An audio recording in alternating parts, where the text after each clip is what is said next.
अंबेडकर जी की कर्मभूमि में आकर आज मुझे बहुत खुशी हो रही है। कांग्रेस का फाउंडेशन डे है और आज हम नागपुर में आपसे बात करने, आपसे मिलने आए हैं। देश में विचारधारा की लड़ाई चल रही है। लोगों को लगता है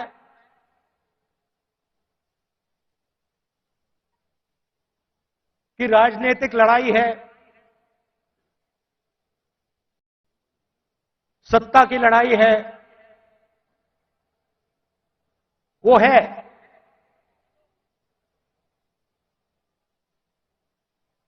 मगर इस लड़ाई की नींव जो है वो विचारधारा की है और दो विचारधाराओं की लड़ाई हो रही है। बहुत सारी पार्टियां हैं,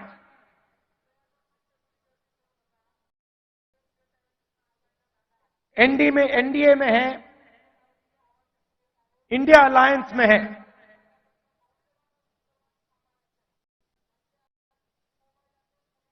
मगर लड़ाई दो विचारधाराओं के बीच में है।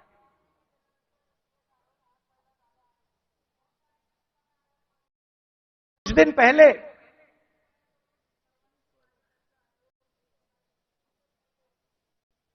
एक बीजेपी का एमपी मुझे लोकसभा में मिला। बहुत सारे बीजेपी के एमपी पहले कांग्रेस पार्टी में हुआ करते थे, छुप के मिला मुझसे। मुझे दूर से देखा, छुप के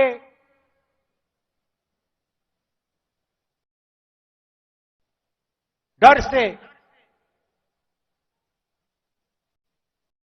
कहता है, राहुल जी आपसे बात करनी है।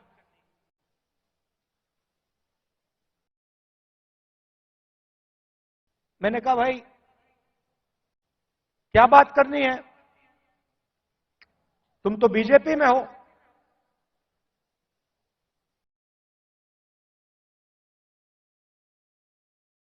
और फिर उसके चेहरे पे थोड़ी सी टेंशन दिख रही थी। तो मैंने पूछा सब कुछ ठीक है क्या? मैंने सोचा शायद घर में कोई बीमार हो, कोई दुर्घटना हो गई हो। मैंने पूछा सब कुछ ठीक है? कहता है नहीं।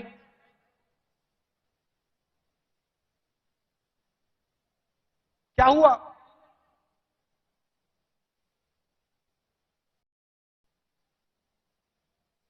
राहुल जी बीजेपी में रहकर सहा नहीं जाता।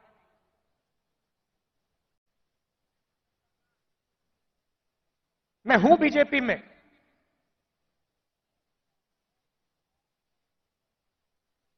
मगर दिल मेरा कांग्रेस में है।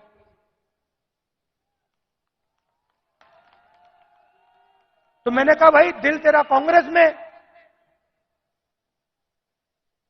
शरीर आपका बीजेपी में।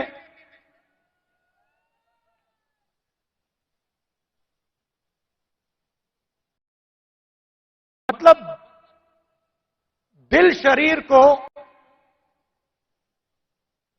कांग्रेस में लाने से डर रहा है, यही हो सकता है।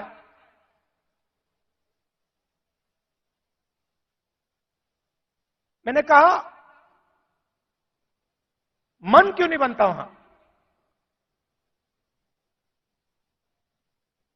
आप एमपी हो,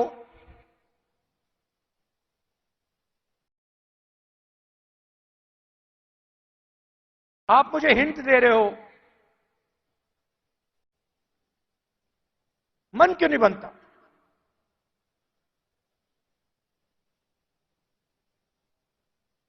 कहता है राहुल जी, बीजेपी में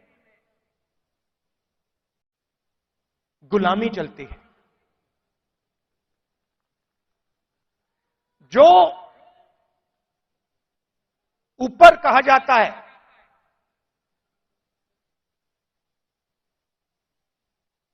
वो बिना सोचे समझे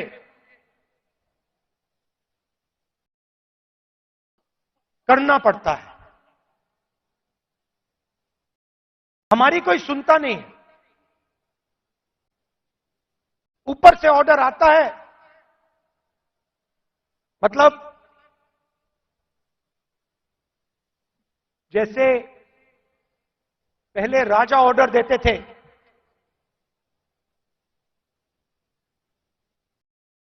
ऊपर से ऑर्डर आता है और उसका पालन करना पड़ता है। अच्छा लगे ना लगे, चॉइस नहीं होती। आपको याद होगा, हमारे जो पीसीसी प्रेसिडेंट हैं पटोले जी, ये हैं, इन्होंने प्रधानमंत्री से एक सवाल पूछ लिया था। एक सवाल पूछा था किसानों के बारे में। क्या सवाल था? जीएसटी जो आपने लगाया तो उसमें किसानों का क्या हिस्सा रहेगा? हाँ, तो सिर्फ एक सवाल पूछा। सवाल था जीएसटी जो आपने लगाया उसमें किसानों का क्या हिस्सा होगा। मोदी जी को सवाल अच्छा नहीं लगा, पटोले जी आउट हो गए। तो उनकी विचारधारा राजाओं की विचारधारा है, किसी की सुननी नहीं।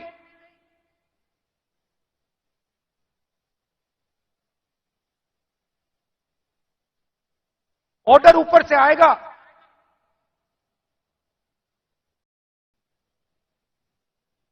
आपको ऑर्डर का पालन करना पड़ेगा।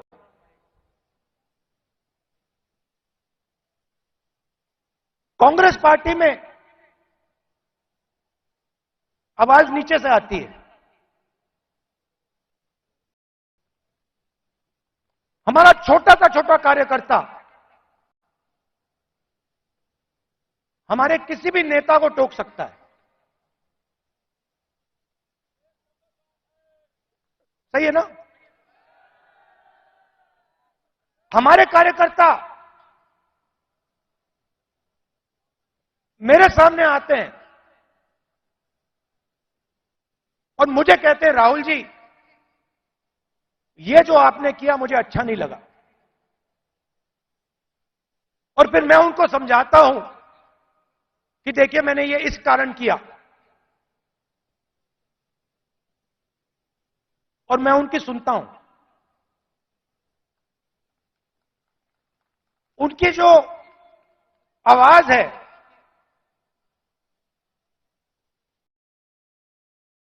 उसका आदर करता हूं, उसका रिस्पेक्ट करता हूं। यह भी कह देता हूं कि भैया मैं आपकी बात से सहमत नहीं हूं,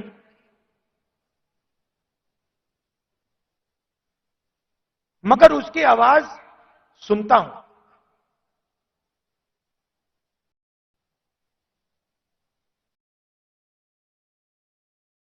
लोग कहते हैं कांग्रेस पार्टी ने क्या किया।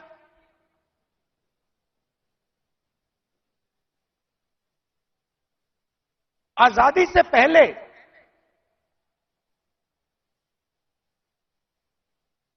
अगर आप इस देश में आते,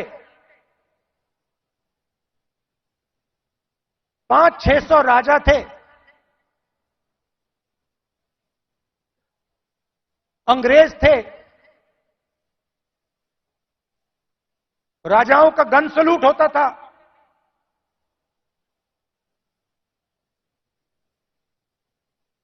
किसी को 19 तोपों का सलूट होता था, किसी को 21 तोपों का सलूट होता था।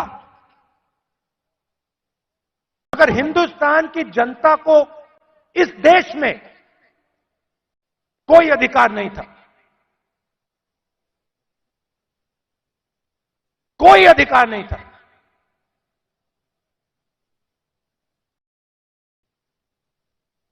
गरीब व्यक्ति की जमीन अगर राजा को अच्छी लगी, 1 सेकंड में उसको ले जा सकता था। ये सारे के सारे अधिकार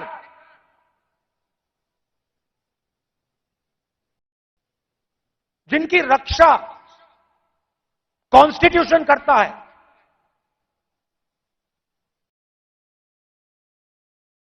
जो अंबेडकर जी ने, गांधी जी ने, नेहरू जी ने खून पसीना देके बनाया, ये कांग्रेस पार्टी ने दिया है। और आरएसएस के लोग, बीजेपी के लोग इसके खिलाफ थे। आज झंडे के सामने खड़े हो जाते हैं, सलूट मारते हैं। सालों के लिए इन्होंने तिरंगे को सलूट नहीं मारा था। तो सारे के सारे अधिकार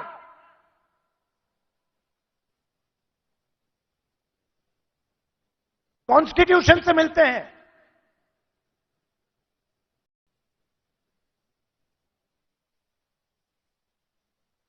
और राजा जो भी करना चाहता था करता था, उसके लिए कोई कानून नहीं थे। यह काम कांग्रेस पार्टी ने किया और यह हिंदुस्तान के इतिहास में, हजारों साल के इतिहास में पहली बार किया गया है। पहली बार एक हिंदुस्तानी को एक वोट दिया गया, चाहे वो दलित हो, आदिवासी हो, महिला हो, जनरल कास्ट का हो, तमिल हो, बंगाली हो, उत्तर प्रदेश का हो। हिंदुस्तान के हर नागरिक को कॉन्स्टिट्यूशन एक वोट देता है।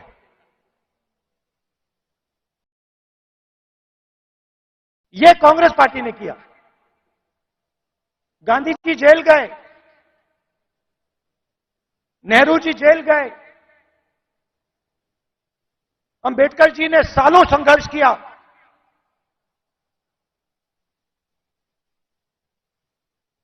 यह कांग्रेस पार्टी ने, अंबेडकर जी ने, सबने मिलकर दिया है। हमारी विचारधारा कहती है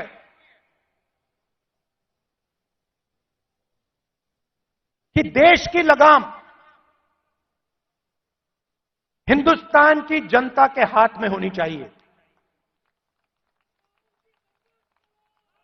और देश को जैसे पहले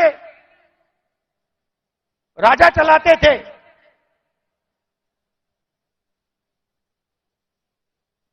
वैसे नहीं चलाया जाना चाहिए। हम जनशक्ति की बात करते हैं, लोक शक्ति की बात करते हैं। आप हमारे सारे के सारे कानून देखिए। आजादी की लड़ाई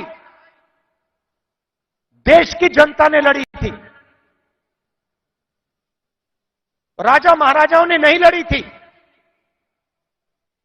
उनकी पार्टनरशिप थी अंग्रेजों के साथ। लोग भूल जाते हैं, लोग सोचते हैं कि आजादी की लड़ाई सिर्फ अंग्रेजों के खिलाफ थी। नहीं, अंग्रेजों की लड़ाई अंग्रेजों के खिलाफ थी और राजा महाराजाओं के भी खिलाफ थी। यह सच्चाई है।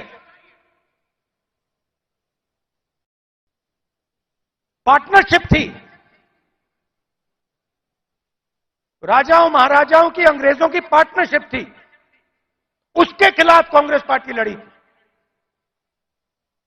किसके लिए लड़ी थी? गरीब जनता के लिए लड़ी थी। अगर आप यहां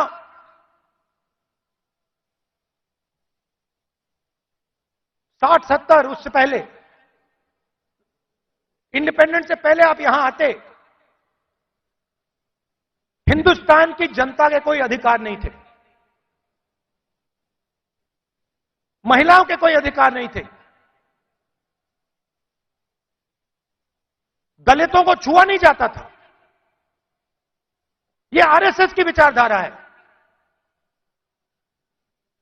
यह हमने बदला है और एक बार फिर यह हिंदुस्तान को वापस ले जाना चाह रहे हैं। तो आजादी से पहले था, वहां हिंदुस्तान को वापस लौटा रहे हैं। कॉन्स्टिट्यूशन से, आपके वोट से अलग अलग संस्थाएं बनती हैं। ये आपकी संस्थाएं हैं, चाहे सुप्रीम कोर्ट हो, इलेक्शन कमीशन हो,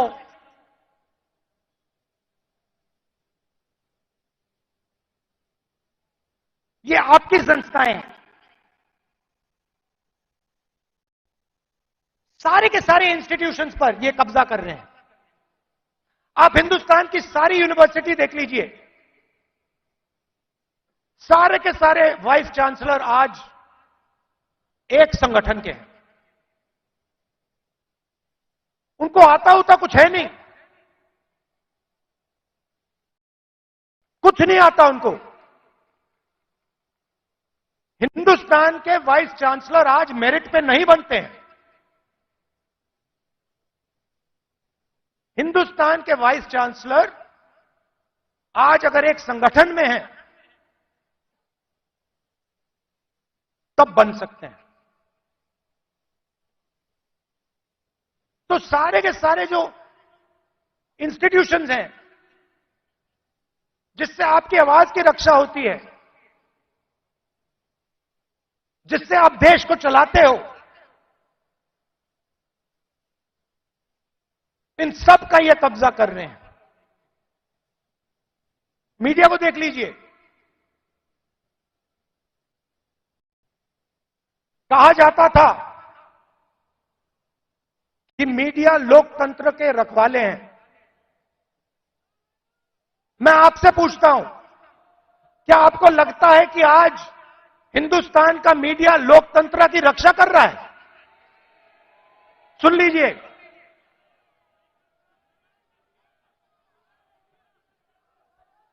आप इनसे पूछिए, ये आपको बताएंगे कि हमारे दिल में जो है हम नहीं बोल सकते। इनके दिल में क्या है? इनके दिल में वो है जो हिंदुस्तान की जनता के दिल में है, वो नहीं बोल सकते।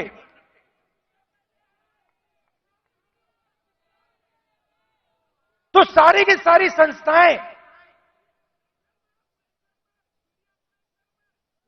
का कब्जा कर दिया मीडिया प्रेशर में। सीबीआई का प्रेशर है, ये देखो ईडी का प्रेशर है।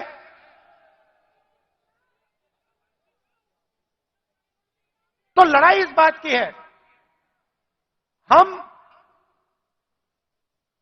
देश की जनता को देश की शक्ति देना चाहते हैं।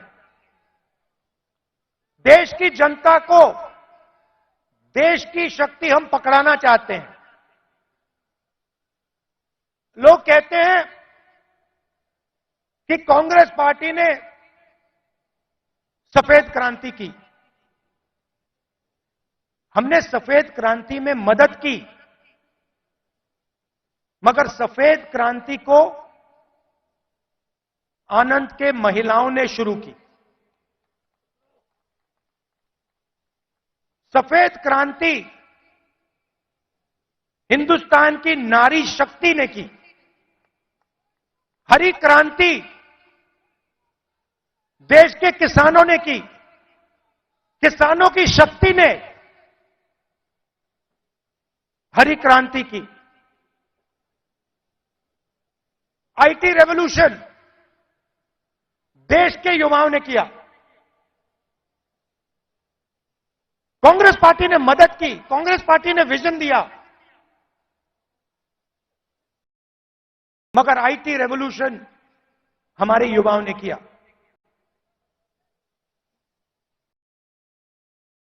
अब मैं आपसे पूछना चाहता हूं कि पिछले 10 साल में नरेंद्र मोदी जी ने कितने लोगों को रोजगार दिया है?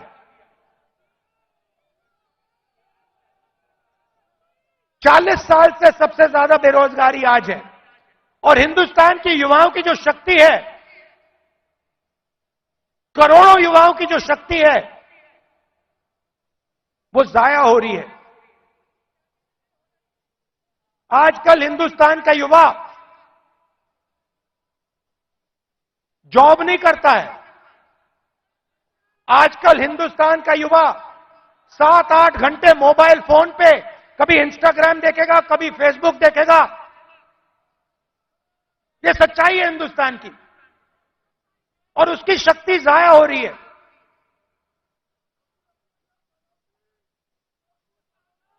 एक तरफ किसानों पर आक्रमण, युवाओं पर आक्रमण, और दूसरी तरफ हिंदुस्तान के 2-3 अरबपतियों को देश का पूरा धन दिया जा रहा है।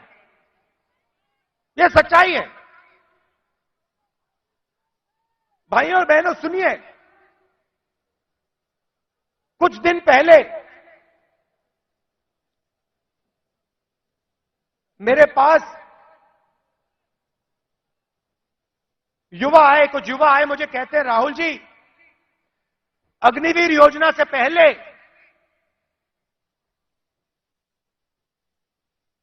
हमें आर्मी में ले लिया गया था।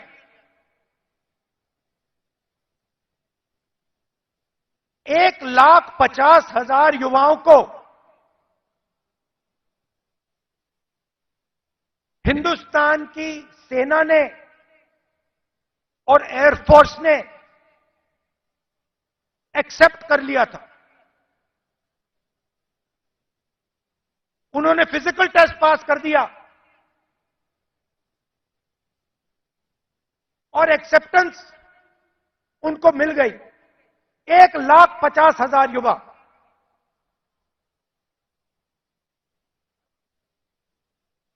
मोदी सरकार ने अग्निवीर योजना लागू की और 1,50,000 युवाओं को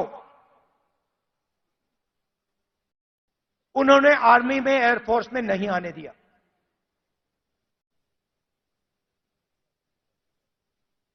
देश प्रेम की भावना थी।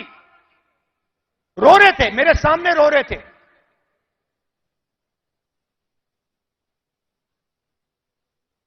आंसू आ रहे थे, कह रहे थे सरकार ने हमारी जिंदगी बर्बाद कर दी है, जिंदगी खत्म कर दी, हमारा मजाक उड़ाया जाता है।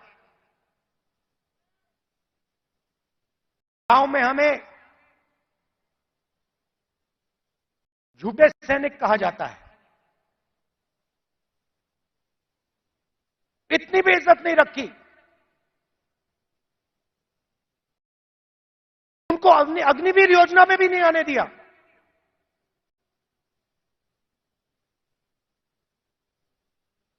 बाहर उठा के फेंक दिया। फिर कहते हैं हम देशभक्त हैं।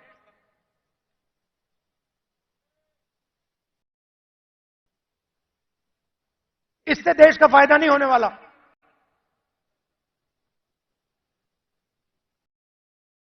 और पूरा का पूरा फायदा, देश का धन चुने हुए लोगों के हाथ में जाता है।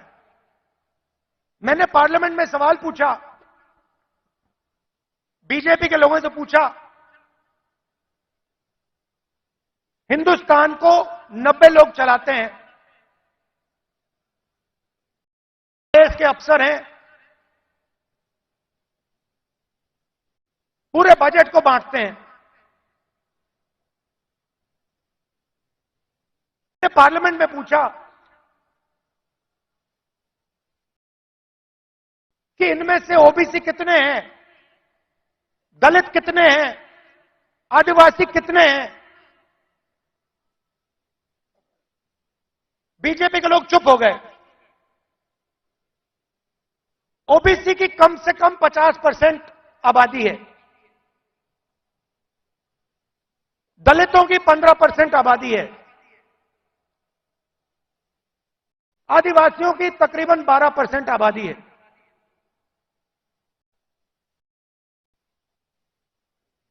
90 अफसर में से 3 ओबीसी हैं।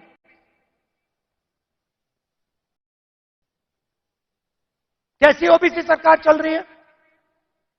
उनको कोने में बैठा देते हैं, छोटे छोटे डिपार्टमेंट पकड़ा देते हैं।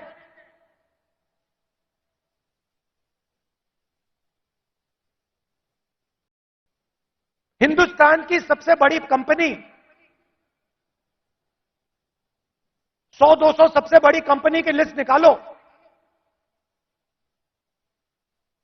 मुझे दिखा दो इनमें कौन सा ओबीसी है, कौन सा दलित है, कौन सा आदिवासी है। स्टेट की ब्यूरोक्रेसी में दिखा दो।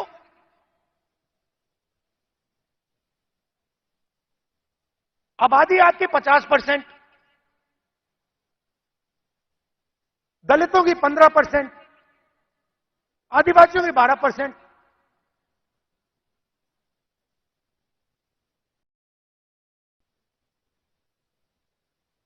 और भागीदारी आपकी कहीं भी नहीं।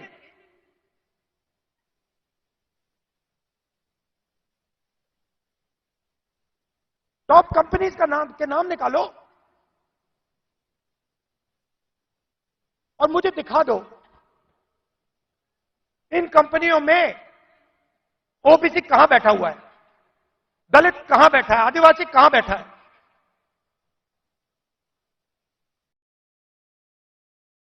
और ये सिर्फ मैं आईएएस की बात नहीं कर रहा हूं, हर फील्ड में यह हालत है।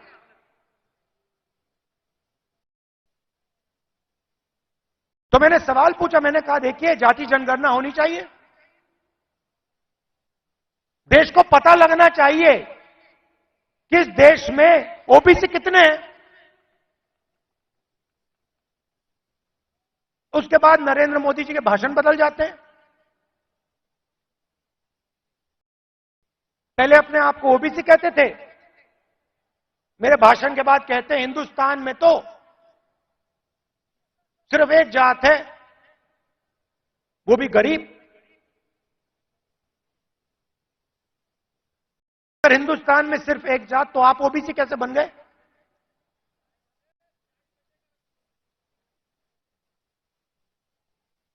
तो हमने निर्णय ले रखा है, जैसे ही हमारी सरकार आएगी, दिल्ली में आएगी, हम जाति जनगणना आपके लिए करके दिखा देंगे।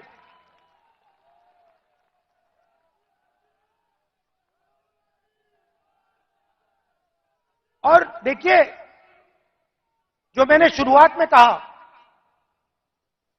यह विचारधारा की लड़ाई है। करोड़ों लोगों को बीजेपी की सरकार ने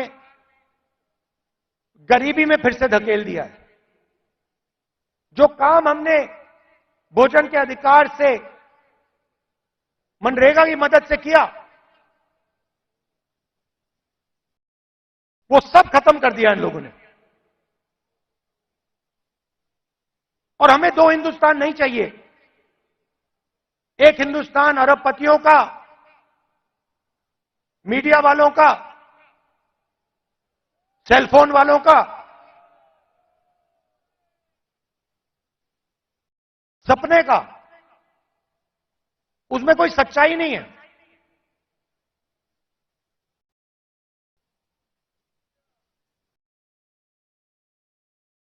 हिंदुस्तान के युवा सोशल मीडिया से जी नहीं सकते, कमा नहीं सकते। हिंदुस्तान के युवाओं को रोजगार की जरूरत है। ये काम नरेंद्र मोदी जी और एनडीए की सरकार नहीं कर सकती। ये काम सिर्फ इंडिया अलायंस कर सकता है, क्योंकि इस काम को करने के लिए हिंदुस्तान की जनता की आवाज को सुनना होगा, नफरत मिटानी होगी और इस देश को एक कर जोड़कर आगे जाना पड़ेगा। कन्याकुमारी से कश्मीर हम चले, 4000 किलोमीटर चले,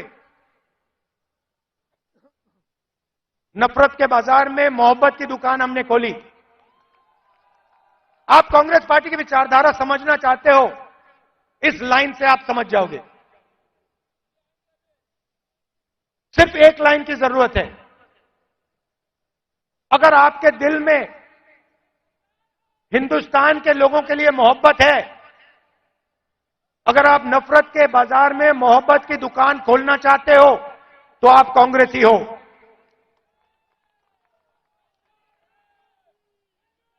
मैं कांग्रेस पार्टी के कार्यकर्ताओं से आखिरी बात बोलना चाहता हूं।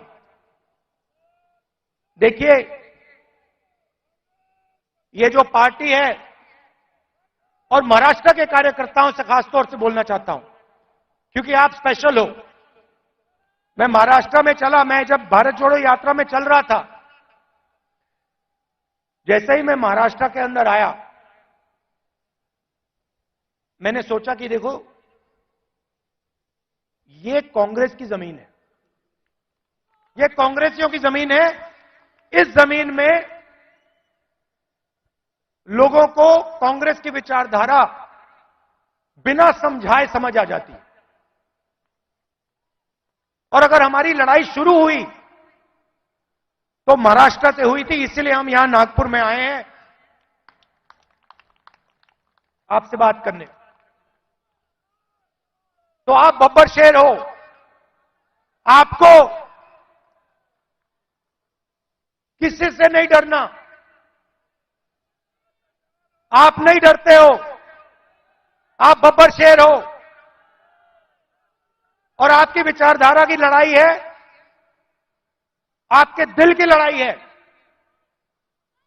और आप और हम मिलकर, आप और हम मिलकर महाराष्ट्र में और पूरे हिंदुस्तान में चुनाव जीतने जा रहे हैं। आप सबका दिल से बहुत बहुत धन्यवाद। नमस्कार, जय हिंद।